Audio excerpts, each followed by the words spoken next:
Adiala jail के बाहर हम मौजूद हैं इस वक्त। 7 साल की सज़ा बुशरा बीबी को और 7 साल की सज़ा जो है वो साबिक वज़ीर-ए-आज़म पाकिस्तान इमरान खान जो है उन्हें सुनाई गई है। 5-5 लाख रुपए जुर्माने की सज़ा सुनाई गई है और साथ में अगर वो जुर्माना अदा नहीं करते तो 4 महीने की सज़ा जो है वो और ज़्यादा यानी उसे सज़ा को बढ़ा दिया जाएगा 4 महीने के लिए।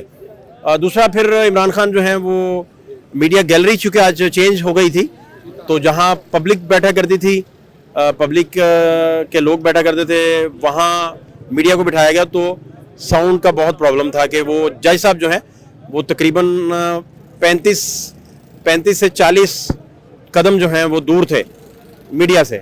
इसे थोड़ा बढ़ा भी सकते हैं, बिल्कुल साउंड का प्रॉब्लम था। इमरान खान ने फिर मीडिया से मुखातिब होकर कहा कि 5 चीज़ें तारीख़ में पहली दफ़ा हो रही हैं। एक उन्होंने कहा कि ऐसा कभी नहीं हुआ कि जो ट्रस्टी हो अल कादिर ट्रस्ट में उसका ट्रायल होने जा रहा हो, ऐसा कभी नहीं हुआ कि इद्दत का केस चला हो और इद्दत के केस में सज़ा सुनाई गई हो पाकिस्तान की तारीख़ में। उन्होंने कहा पहले कभी नहीं हुआ। फिर उन्होंने कहा कि जिन लोगों को मैं बेनकाब किया उसमें डोनाल्ड लू और जनरल बाजवा की जो साजिश थी उसे बेनकाब किया तो मुझे उसकी सज़ा दी जा रही है। फिर उन्होंने कहा कि मैं डील लेना पसंद नहीं करूँगा, मैं जेल में मरना पसंद करूँगा। हालांकि कल के स्टेटमेंट में उन्होंने कहा था कि हमें डील ऑफ़र हुई और जब पूछा गया कि किस वक्त ऑफ़र हुई तो उन्होंने कहा मैं उस वक्त अटक जेल में था तब ऑफ़र हुई और पहली दफ़ा उन्होंने डील या बैकडोर चैनल राब्ते जो थी उनकी जो है वो तस्दीक की।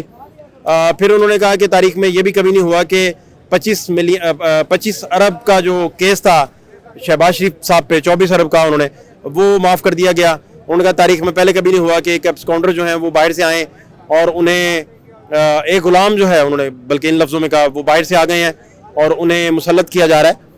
तो ये सारी बातें और सबसे बढ़कर कल इमरान खान के वकला और बुशरा बीबी के वकला की जानिब से कहा गया कि हम एक ऐसा प्राइम विटनेस पेश करना चाहते हैं जो ख़ावर मानिका के सारे क्लेम जो हैं उन्हें उड़ा के रख देगा, लेकिन हमें उम्मीद है कि अगर उसका नाम डिस्क्लोज़ किया तो वो शायद उन्हें उठा लिया जाए। लेकिन वो प्राइम विटनेस जो है उसका नाम बैरिस्टर गौहर ने अपनी प्रेस कॉन्फ्रेंस में भी नहीं बताया और गिल साहब जो बुशरा बीबी के वकील हैं उन्होंने भी नहीं बताया।